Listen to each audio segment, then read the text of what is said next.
Welcome to On the Issues with ABC News senior White House correspondent Martha Raddatz and the Brookings experts for a dialogue on policy ideas. Senior fellow Michael O'Hanlon explains the urgency for increasing the size of our military. Mike, I think almost everyone agrees that the U.S. military is too small to meet the growing demands. What do you propose to do about it?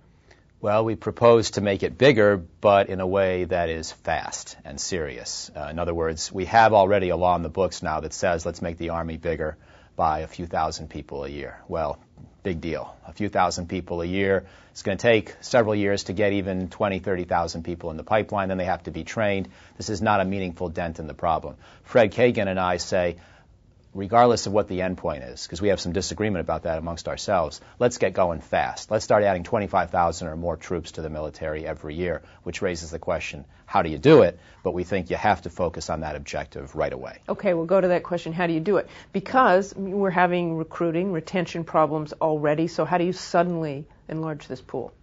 We rule out the idea of a draft.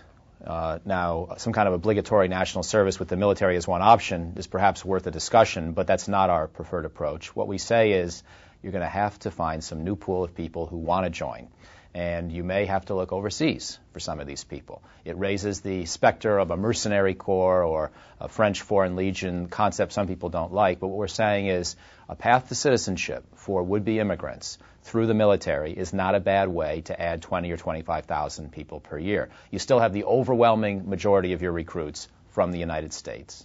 You can make sure people are being recruited initially from countries, let's say like the Philippines or certain parts of southern Africa where the terrorism problem has been relatively minimal. So you literally go there and recruit? We actually go overseas, set up recruiting offices in foreign lands. This is an idea that Max Boot has pushed. It's something that I may be slightly more optimistic or enthusiastic about than Fred, but we both agree you've got to get creative to address this problem the way it requires, because we are in a crisis. We're asking our military to do way too much.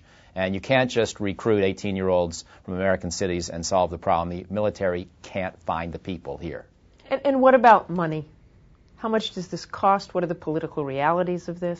Well, you know, General Schoomaker, the former Chief of Staff of the Army, and Secretary Rumsfeld used to say it's going to be too costly. It'll interfere with all the rest of what we want to do in the military to add these people because it's going to be $10 to $15 billion a year.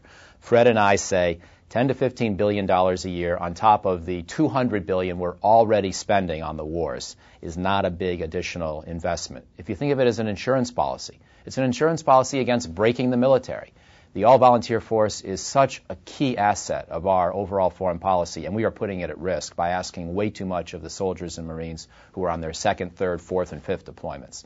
So 10 to 15 billion, I think it's a temporary cost, and once these wars are over, perhaps you can ratchet the force back down. Fred Kagan may prefer to keep it at that new size or even larger, but we can have that debate later. In the short term, it's not that expensive compared to what we're already doing.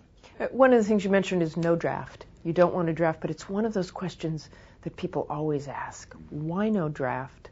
Why doesn't the Army want to draft? Why don't you want to draft? Well, historically, of course, the problem with the draft in the Vietnam era is that you get a lot of people who don't want to be in the military for a war that's seen as not really fully engaging the country to begin with. Some people want to solve that problem with a draft and say, let's make sure the country's involved by bringing in citizens from all over the place. But the experience of Vietnam says that is a prescription for having people trying to find a way out. And you're not going to need most of the 5 million people who come of age each year. We have 5 million people at each age bracket in the United States today. You don't need 5 million people in the military. You maybe need a couple 100,000.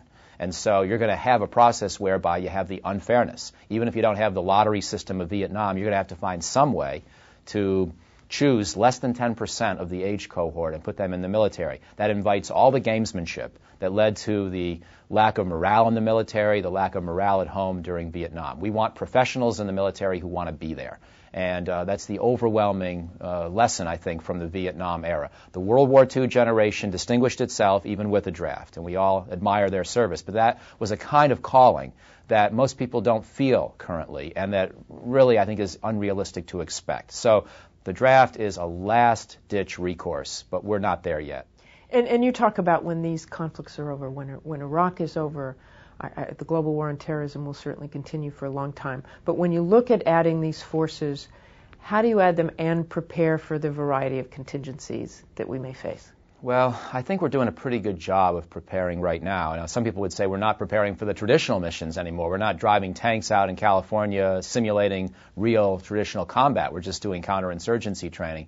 But frankly, the least of my concerns right now is the technical proficiency of our men and women under arms. They are very good, and their leadership has finally caught up to them, with David Petraeus and others now leading a properly conceived counterinsurgency mission in Iraq. So I think our doctrine is excellent. Our training concepts are excellent. We're just asking too few people to do too much for too long.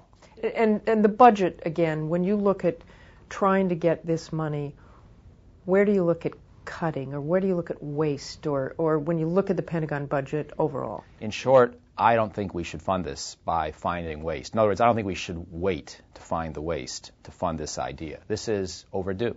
In fact, the best argument against our proposal is it's 4 years too late. Fred and I have been arguing for it for 4 years. In fact, he's been arguing for this for 10 or 15. He never supported even the Clinton drawdown. But the point is, it is too little too late in one sense, and that's why we got to make up for lost time. But I don't think you wait to figure out how many fewer F-22 fighters you can make do with, for example, before you fund this. It is already 3 or 4 years overdue. Okay, thanks, Mike. Thanks, Martha.